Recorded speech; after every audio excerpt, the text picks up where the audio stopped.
All right, we'll give it just 1 second here to get everything loaded in. Make sure everything is online. All right, looks like we got the green light. We are good to go.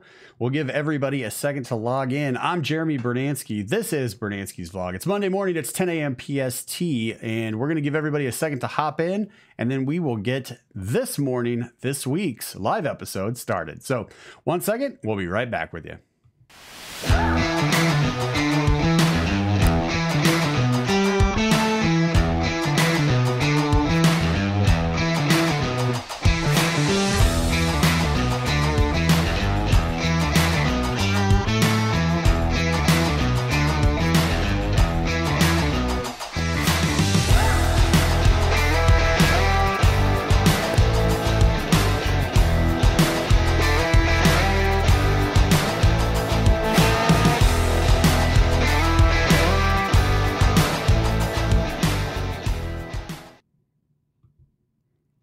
All right, and we're back. Good morning, everybody. I'm Jeremy Brunansky. This is Brunansky's Vlog, where we talk every Monday right here on YouTube at 10 a.m. PST about movie news, movie reviews, and a little bit more. So we have a lot to talk about this morning, and we are going to get right into that. But before we do that, just want to take a minute to remind everybody that if you haven't clicked subscribe yet, now would be a great time to do that. So if you're watching this live right now on YouTube, if you are watching this on the replay, whatever the case may be, if you haven't clicked subscribe, go ahead and do that, and then hit the bell so you get the notifications when new content drops on this channel. Also, if at any time during the show you appreciate and enjoy any part of the show, go ahead and give me that thumbs up, because the thumbs up helps people who like movie related shows find this movie related show right here on YouTube. So we are going to jump right into the news this morning. We've got a couple news stories to talk about. We're going to look at the box office from this weekend. We've got one movie review. It's a little bit longer for Avengers Infinity War. We're actually going to save that for the end of the show because it's a little bit longer. It's almost 10 minutes long to review. So we take a look at a couple things in the film. It's very spoiler filled, which is why we're going to save it for actually the very end of the film. We're switching up the format a little bit so we can make sure that the folks who still haven't seen it don't miss anything on this episode since it is live. And the folks who have seen it, for everybody who's watching all the way to the end, they'll be able to check out that review. And again, it is spoiler filled, so you have been warned. But let's go ahead and take a look now. We'll go ahead and move into the news segment here. And we're going to take a look at some news stories that have hit the web. So let's go ahead and do that right now. All right, so there you go. For everybody who's new to the channel and watching for the first time, below you'll see honorable mentions, and then we've got the ticker tape running around there. So just keep your eyes on that if you want to see what news stories dropped that I thought were pretty cool, but maybe we won't dive too deep into. That's kind of what that's there for. So go ahead and keep your eyes open there, but we'll go ahead and take a look now at the weekend box office report. And if you're watching this, if you expand the description box below, you're actually going to see all of the links down there in the comments or in the description box. So you can follow along with us here as we go through that just by clicking on those links. So you should be good to go. All right. So on this show, we like to cover the weekend box office where we take a look at the top 5, take a look at kind of what everybody was watching. As you just heard, I went out and saw Avengers Infinity War this weekend, not once, not twice, but 3 times. So it's pretty good. So spoiler alert, it's pretty good. So we'll take a look at the weekend box office right now and see what you guys are watching, since I basically lived at the movie theater watching Avengers. All right, so coming into the number 5 spot, we've got Black Panther, $4,381,000. Number 2, Rampage, $7,105,000. I Feel Pretty coming in number 3 with $8,130,000. A Quiet Place coming in at $10,650,000. And then way off in the distance, at a number 1 is Avengers Infinity War with $258,184,000. So Avengers Infinity War absolutely crushed at the box office. Did so well. It is the highest box office earner opening weekend for both domestic and worldwide. Worldwide, I think the final number came in around 630. So 10 years, Marvel Studios. I mean, when you look at Marvel Studios as a company that was pretty much bankrupt a little while ago, similar to what happened to Apple, right? Because Apple went on the kaputs, and then they got the loan, and then Steve Jobs turned Apple around into the mega giant that it is now. We can kind of see that happening with Marvel Studios, right? Marvel Studios was kind of flopped out and they had to sell off the rights to a lot of their characters to try and stay afloat, to stay, you know, so they wouldn't go completely bankrupt.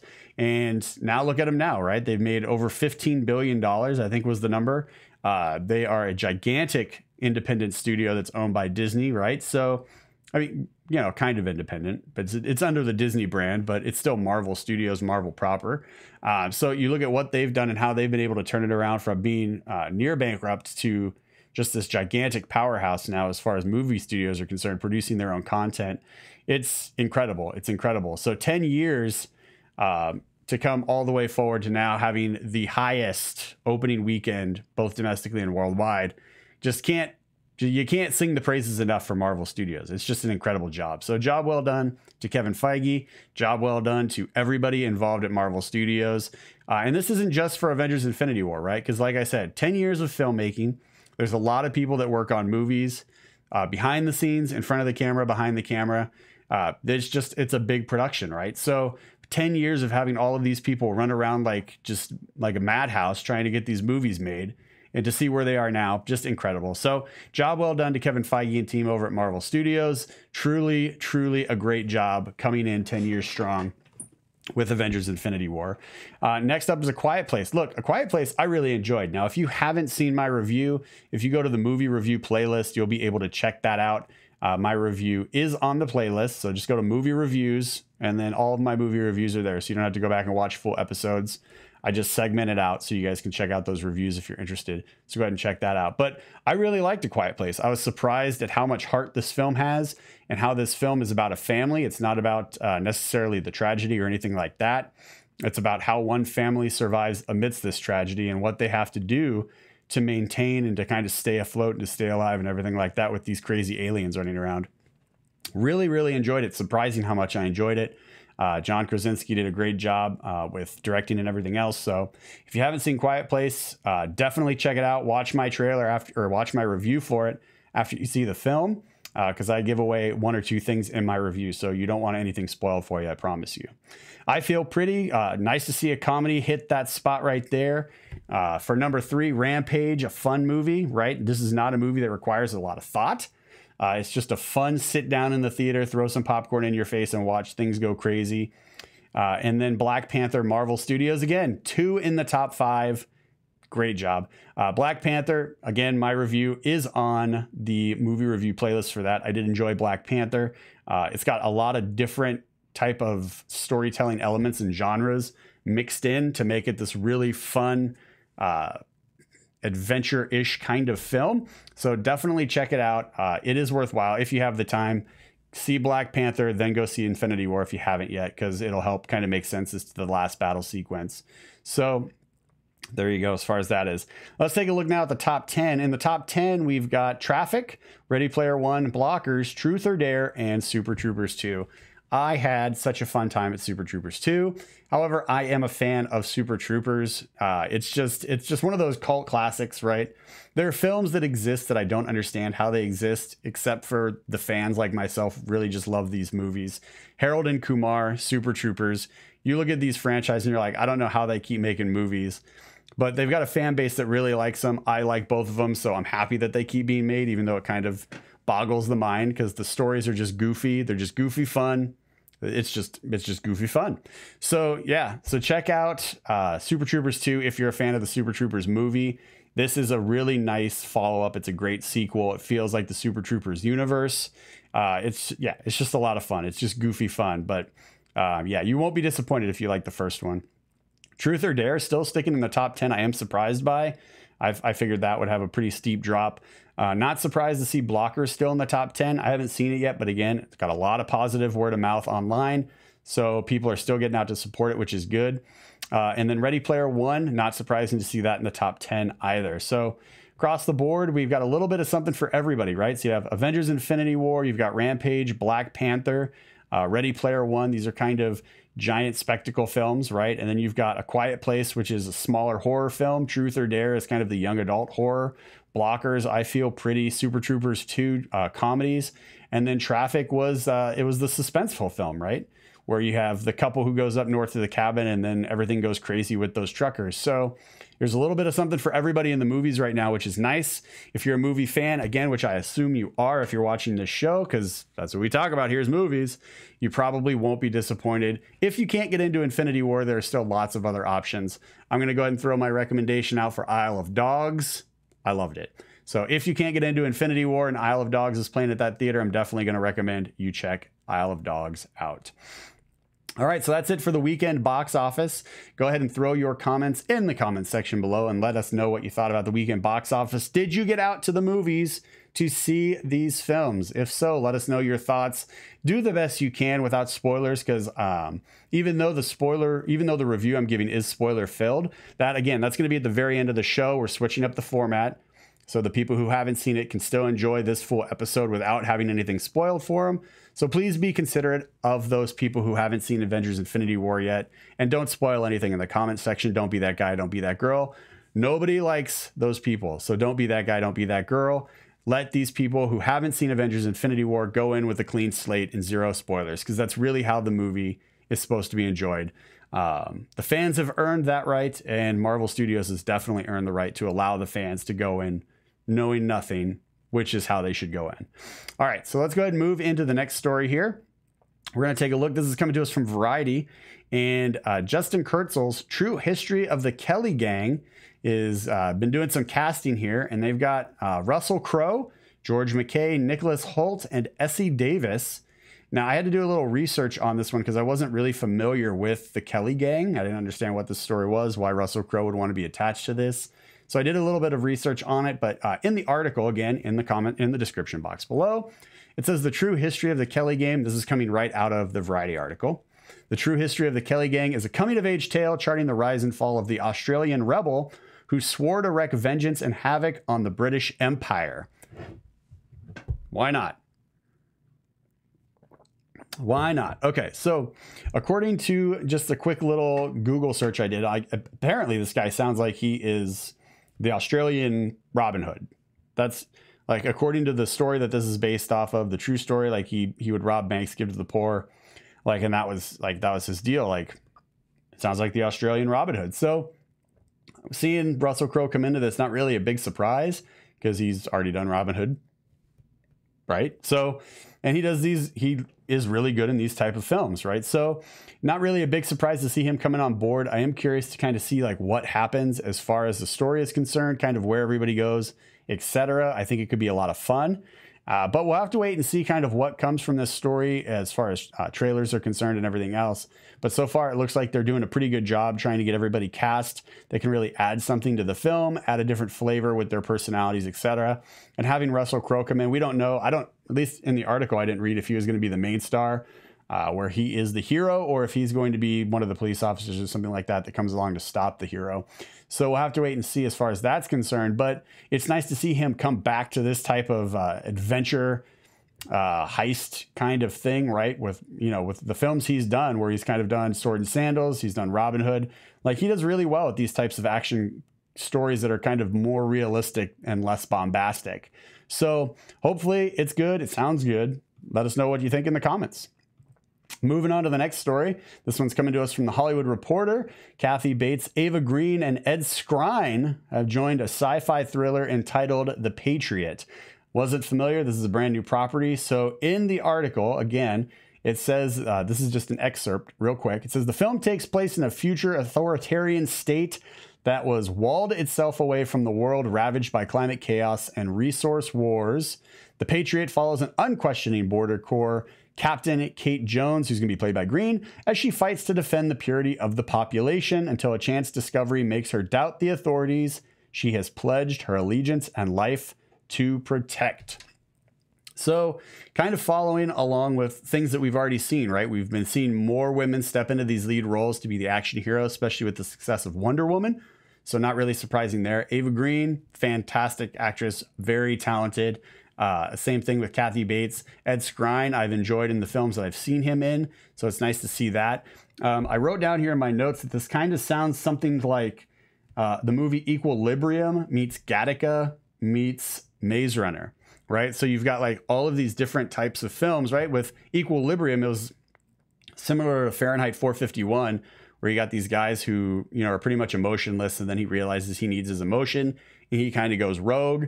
Maze Runner, obviously, like they've got the walled-in situation where the town is living in there. If they're trying to keep the purity of things as far as like the people in the city go, that's kind of like what Gattaca was, right? Where they're genetically making people. They're not just like leaving it to chance what kind of human is going to be born. They're genetically altering the kids so they know what type of human will be born. So it's got a lot of these different elements in it. It sounds like it's going to have a little bit of a political commentary to it too, which is pretty sci-fi in itself. Sci-fi has always kind of challenged thoughts by using, you know, aliens and such. So could be fun. I like the casting. I like the way this sounds. I like the different elements that they seem to be mixing to create this story. So we'll have to wait and see, because this could be something like Valerian, where it comes out and you're just like, nah, that didn't work. But then it could also be something where it, you know, it delivers and it looks really, really good. So we'll have to wait and see. I like the casting. I like the way this sounds. It's got a lot of promise. Let's say that. This film has a lot of promise. So hopefully they're able to deliver on that. And we can go ahead and, once it hits theaters, sit in the theater and enjoy a really cool sci-fi thriller. So let me know what you think in the comments section below.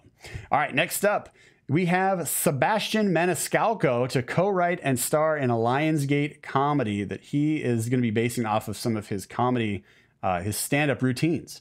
And this is coming to us from Deadline. Now, I have been a fan of Sebastian's for what turns out to be 4 years. I didn't realize it had been 4 years already. But his first stand-up special I saw was called Aren't You Embarrassed? And that came out in 2014.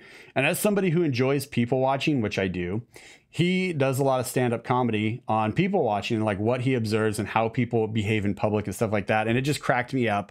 He talks about like how people show up to, you know, like Caesar's Palace and stuff like that. Like, this is a gigantic multi-million-dollar establishment, and this is how people treat it. Super funny. He talks about like what he sees people doing at swimming pools, at casinos. Like, it's just his opinion and his viewpoints on how people just act when they think nobody's watching is priceless. I love it.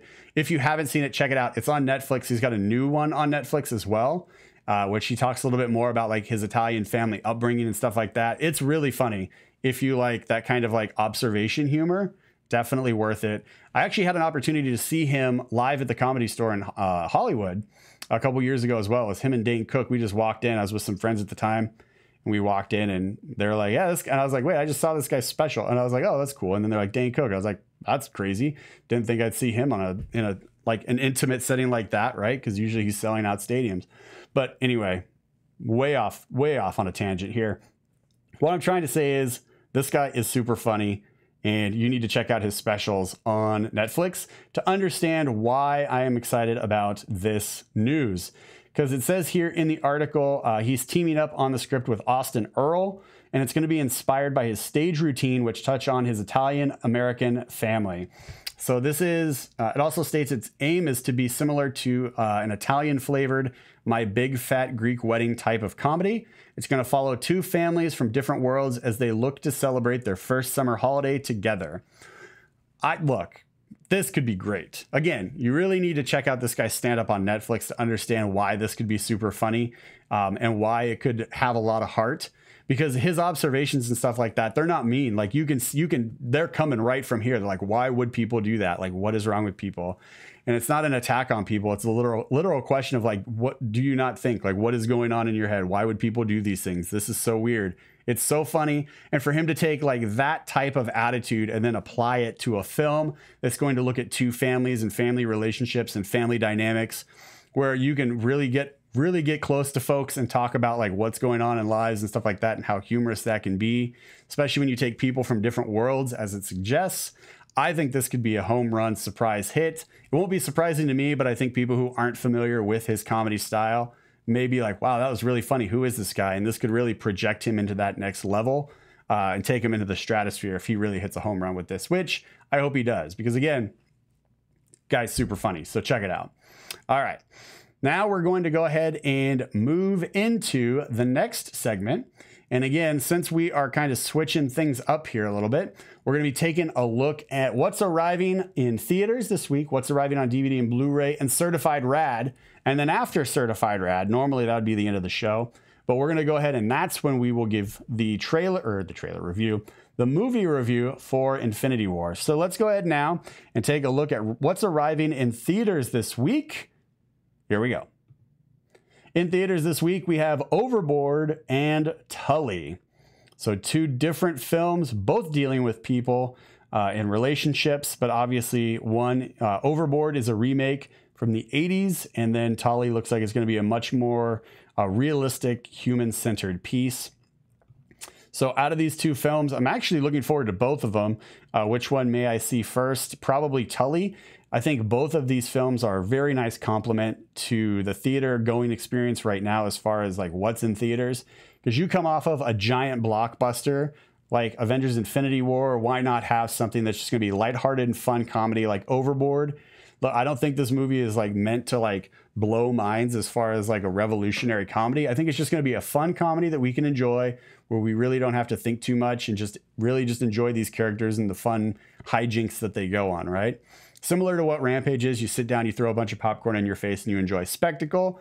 I think this is going to be just one of those like lighthearted feel-good comedies that I think we can enjoy. And then with Tully, again, same thing, coming off of a big spectacle like Avengers Infinity War. This is going to be a much more grounded human piece. From the trailers, it looks like they're going to be exploring the life of a mother and the life of a wife in just a normal kind of housing situation there with family, kids, mother who saw her life one way before the kids. Now she's in this completely different aspect of her life and like where she is and everything else. And like, what are her dreams now? What is her life like? What is she going through? They get this night nanny that comes in who's Tully, and she tries to help kind of bring some sort of ability of life back to Charlize Theron's character so she doesn't have to do everything all the time forever and ever. Amen. So both of these movies, again, very different, but they both look like they're going to be centered on people and the relationships that happen in real life. Overboard, obviously the comedy, Tully more of a dramatic piece, but still both look like they could be pretty good. All right, let's go ahead and move into what's arriving on DVD and Blu-ray. Coming in this week, we have Peter Rabbit, Winchester, and 12 Strong. All right, so out of these three films, I've seen two and reviewed two. I've seen Peter Rabbit and 12 Strong, did not see Winchester. So if you have seen Winchester, now would be a great time to throw your comments in the comments section and let us know what you thought about Winchester. But as far as Peter Rabbit is concerned, I enjoyed it. I was actually surprised at how much I enjoyed it. There was some weird controversy that happened online with it. I was just like, what is going on? Why are people offended by this movie? Some people, they just want to be offended, and that's what happens. But for normal people, it was just a fun movie about a rabbit, and it's the classic tale and everything like that. So super fun. I enjoyed it. I saw it with my nieces and nephews and my brother and his family and my parents. It was a big family outing. We all enjoyed it. It was fun. So if you haven't seen it yet, you got kids, you got family, this is a fun thing. It does get a little dark, right? Because at the beginning, the farmer dies. That's pretty dark. And then like you got the new farmer that comes in and everything like that. And what the rabbits do to him is kind of like a more aggressive Home Alone. So, you know, it can get a little dark, but otherwise it's fun and it's a fun family movie. 12 Strong, I really enjoyed this movie. I was surprised at how much I enjoyed it. You're going to want to check my review out for more on that one. Again, just go to the movie reviews playlist and both of those films will be there for that. And you can check out my thoughts on those before you hit them up on Redbox or your preferred streaming service or however you rent your movies. All right, so let's go ahead and move now into the next segment. This is going to be normally the last segment of the show, which is Certified Rad, right? Because you guys never know what's going to drop, but I can guarantee that whatever drops will most definitely be certified rad. So in this segment, we just find something. It's, you know, it could be inspiring, it could be a book, it could be tech, it could be people helping people. It's just something that I find or something someone sends me and they're like, hey, check this out. And then I look it over and I'm like, wow, that's pretty rad. Is it certified rad? If the answer is yes, boom. That's this segment. So let's go ahead and take a look now at what is certified rad this week. So this is coming to us from People. And again, description box below for the article. A Vietnam War veteran provides grieving military families comfort by sketching fallen soldiers. So just by the title alone, that's pretty awesome. That's pretty rad. But the title alone it doesn't really paint the full picture. It kind of makes it seem it's sort of ambiguous. These soldiers are just random soldiers, which isn't the case. If you go through the article and you actually kind of read up on what this guy has been doing, he's now 70 years old. He has been an artist for a while. And what he does now is he actually draws, according to the article, he sketched more than 5,000 service members through his nonprofit Fallen Heroes Project. He takes no payment for the drawings. The supplies are funded by donations. And what happens is these people, they lose family members in war, right? So Iraq, Afghanistan, wherever they are. And then he provides them with a drawing, a sketch of like what they actually look like. It's not like a caricature. It's like an actual full out sketch of like a picture that they have of the soldier who's no longer with us, right? Who sacrificed his or her life for our country. So he actually sketches out this drawing of this soldier, which is pretty awesome by itself that he would take the time to do that. But in America, we don't really have a culture of like trying to deal and grieve with loss, right? Some cultures, like they have like a day for like the death and they have a day for remembrance. And then like you could take a week to like try and process everything. You could take a month to really like go through the grieving process. America, it's just kind of like, they died and then like the next day you're back to work, right? There's no like actual process to grieve. So it's difficult sometimes when you lose a loved one because there's no community effort to try and help you through that grieving process. And this guy provides some sort of closure for these families by giving them that photo, by mailing it to them. So when they get it, it looks very realistic. You can see the photos in the article. And even there's some interviews there where the people said like it really captured the spirit of who the individual was, who their son was by the looks in his eyes and everything else. So this artist is really using these God-given gifts to help bring closure to these families. And when you can step outside of yourself and you can just really like hone in on a niche market where you can do some good and you can use your craft to help people deal with loss, you can guarantee that that is certified rad. So check that article out. All right. And that pretty much wraps up the majority of this week's episode. We're going to go ahead and move into the movie review for Avengers Infinity War. And then I'll be back right after that just to say a few closing things to get ready for next week. But we are going to go ahead and move into this now. So get ready for that. This is spoiler filled. Spoiler filled. Spoiler filled. Spoiler filled. This is a spoiler filled review. I said it 4, 5, 6 times. Spoiler filled, spoiler filled, spoiler filled review. So you have been warned. There's even a banner that runs across the introduction before we get into the review that says spoiler filled. There's absolutely no reason that you should be caught off guard when spoilers drop in my review, effective immediately. All right, so here we go. We're going to move into my thoughts of Avengers Infinity War. This review is done a little differently. I take it from 2 different perspectives. First, I look at it as the film culminating 10 years of storytelling, and then what would somebody think who hasn't been following this universe? So it's broken up into 2 sections. I hope you guys enjoy it. Hope you enjoyed the movie. Leave your thoughts in the comments. After we get through this review, I will be right back. We will say a few closing words, and then I will let you get back to your Monday. But here we go now with Avengers Infinity War and my review. The year is 2008, and Iron Man arrives in theaters as the very first film from a brand new Marvel Studios. This first film could very well be the studio's last if the audience doesn't react positively to the final product. Now, flash forward to present day, 10 years later, and we have enjoyed 18 stories that have all been leading to this moment. So, does Avengers Infinity War deliver on 10 years of storytelling while still being an enjoyable standalone film, or does Loki trick us all? Let's talk about it in this review.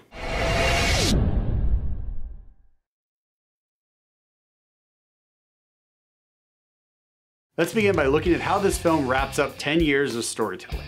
It doesn't. In fact, one of the great misdirections in the Marvel Cinematic Universe was the belief that this film was going to be the conclusion of 10 years of storytelling. It's not. Since Marvel has been telling these films and blending a long-form storytelling style similar to television, I understand why some people online have been considering this the season finale. I disagree with that sentiment. I think they're wrong, but I do understand where they're coming from. This movie doesn't wrap up anything. In fact, it actually leaves the door wide open for future stories as it was intended to do. I believe this because Avengers 3 and 4 were actually shot at the same time. This film, Avengers 3, could have easily just been titled Thanos, as the entire movie is centered around that character. At its core, this film really just explores the life and mindset of Thanos, who, in his own mind, is convinced that he's burdened with glorious purpose. This movie has little to do with the actual Avengers and more to do with just emphasizing and showcasing how powerful and how menacing Thanos is across the cosmos. From the opening scene of this movie, he's killed 2 gods and knocked the Hulk unconscious. From there, he and his Black Order are on a galaxy quest across the cosmos to try and get all of the Infinity Stones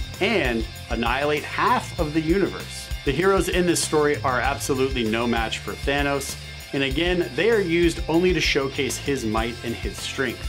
And by doing this, we actually see them overcome his armies and overcome the Black Order. But again, this is all just to showcase what a terrible threat he is in the galaxy. This entire film is about us learning who Thanos is, and that is why I do believe it's not a season finale, but more appropriately, I believe it's a mid-season finale. Plus, with Ant-Man and the Wasp and Captain Marvel all hitting theaters before Avengers 4, it's safe to assume that Avengers 4 will actually feel more like the season finale now that we've firmly established how great a threat Thanos truly is. The motivation for his character is curious, but it is understandable. He has seen his planet become overpopulated and brought to ruin because his people didn't heed his warning and annihilate half of the population.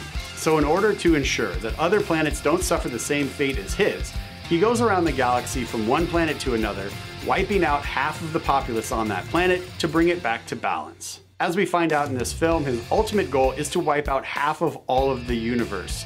In order to do this with maximum efficiency, he needs to acquire all 6 of the Infinity Stones, because that will allow him to achieve his goal by simply snapping his fingers. So again, in his mindset, why would he travel from planet to planet to achieve his goal, when acquiring all of the Infinity Stones in the Infinity Gauntlet will allow him to reach the end game again with just a snap of his fingers. Maximum efficiency. Okay, let's now look at the film as a standalone story. In all honesty, the actual story itself is pretty thin. There's new characters that have 0 to minimal development in this story, and they're main characters throughout the film. For example, the Black Order remains a mystery to us, and they were on screen almost the entire movie. And if you haven't seen the previous films, you might be just as confused as Bruce Banner, the Hulk, as to who the new characters are, what the relationships are, where everybody is at, and who these new Avengers are. They do give a nice information dump at the very beginning of the film with Wong, as he is explaining to Tony and Bruce the Infinity Stones, how they all came together, what they are, and who Thanos is as a threat. Mostly, this film is very quick-paced, and it relies heavily on the fact that you are already an established fan of the Marvel Cinematic Universe. Now, if you are a fan like me, you might have been confused why Thor suddenly needs a hammer, when, in Thor Ragnarok, it's explained that he is the god of thunder, not the god of hammers. If Scarlet Witch is powerful enough to destroy an Infinity Stone on her own, why is Thor, the god of thunder, not powerful enough to stop Thanos on his own? Also, we don't get an explanation for why Hulk suddenly won't show up during the movie. There's one incredible scene in the trailers that got everybody hyped, where we see Captain America and Black Panther and everybody else running towards the camera, and that scene isn't even in the movie. In fact, Hulk is only in the movie at the very beginning, and he leaves Bruce Banner to fight the Black Order in Hulkbuster armor, but it's never actually explained why Hulk won't come out and won't join the fight. We can only speculate that maybe he's afraid to come out and fight because of what Thanos did to him the last time we saw him, but we really don't know. It's not explained. Again, story thin. And by the end of the film, we're left with questions like, why didn't Doctor Strange just use the Time Stone to go back in time to stop Thanos from destroying Xandar and getting the Power Stone? Also, since we don't actually get to see Thanos destroying Xandar to get the Power Stone, we don't know if the Nova Corps was able to transfer all of their power to one individual, creating Nova. Will Nova be in Avengers 4? Maybe he will, maybe he won't. We'll just have to wait and see, I guess. Since this movie has a lot of really intense action sequences, let's take a look at some of those combat scenes now. With regards to the battle sequences, there are some very well shot and well choreographed combat scenes. I could watch the Thanos Doctor Strange fight scene at the end of the movie on repeat with a smile. When the Crimson Bands of Sidorak made their appearance, and we see Doctor Strange holding down Thanos, it literally got an audible response from me. I was super excited. Totally had a nerd out moment in the theater. At least I'm assuming that those were the Crimson Bands from the comic books. He doesn't really like cast a spell and announce them or anything like that. I'm just left to speculate, but I'm assuming based on their design and everything else that those were the Crimson Bands. The new nanotech suit that Tony Stark Iron Man comes up with is pretty fantastic. I liked how whenever he is in a combat sequence or a fight or anything like that, he is able to create whatever weapon he needs from that suit that is appropriate for the battle. Pretty solid stuff.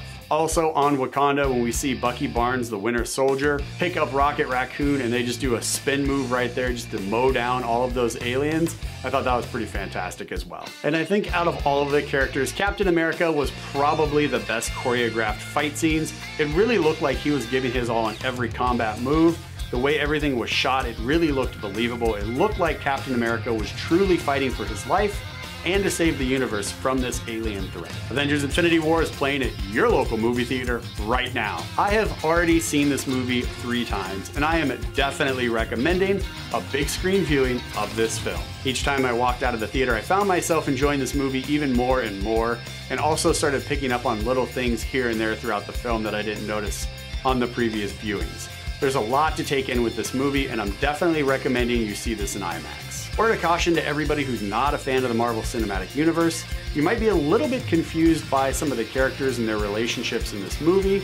However, you will understand the movie itself. As I stated, I do feel the story is written thinly, but it moves very quickly, it doesn't waste any time, and you understand the motivations for each of the characters and why they're doing what they're doing. So while you may not understand their backstory, you understand what's happening right now on the big screen, and that's enough for a solo movie. And again, as you just heard, even if you're not a fan of the MCU, the fight sequences and the choreography and the way everything is shot and designed really looks great.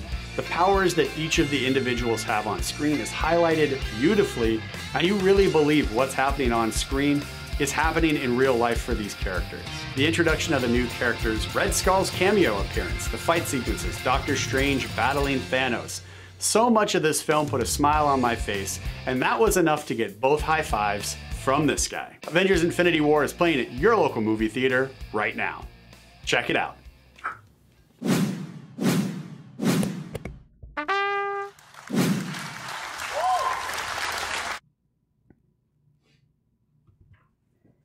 All right, we're back and we're getting ready to say goodbye. So thank you everybody for watching this week's brand new episode of Brunansky's vlog right here on YouTube. Again, if you enjoyed it, please do give me the thumbs up, because the thumbs up helps people who like movie related shows find this movie related show right here on YouTube. Also, if you haven't yet, go ahead and click that subscribe button and then hit the bell so you get the notifications when new content drops. Also on the sidebar, you'll notice that we have Twitter, Stardust, and YouTube. So make sure you're following us on all 3 platforms. Stardust is where I do all of my movie trailer reviews. So if you're curious about that, if you see a trailer in theaters drop and you're like, I wonder what Jeremy thought, you're going to want to download the Stardust app and find Brunansky's vlog there, because that's where I do all of my trailer reviews. Right now, I believe we have over 100 up, so lots and lots of content for you guys to check out if you are so inclined into my thoughts about what is happening in the world of movie trailers. So go ahead and check that out. I'm Jeremy Brunansky. This is Brunansky's vlog. Thank you guys again for watching another brand new episode, because we are here every Monday at 10 a.m. PST right here on YouTube. Hope you guys have a great week. Hope you're able to get out to the theater, because again, there is a lot of really great films out in theaters right now.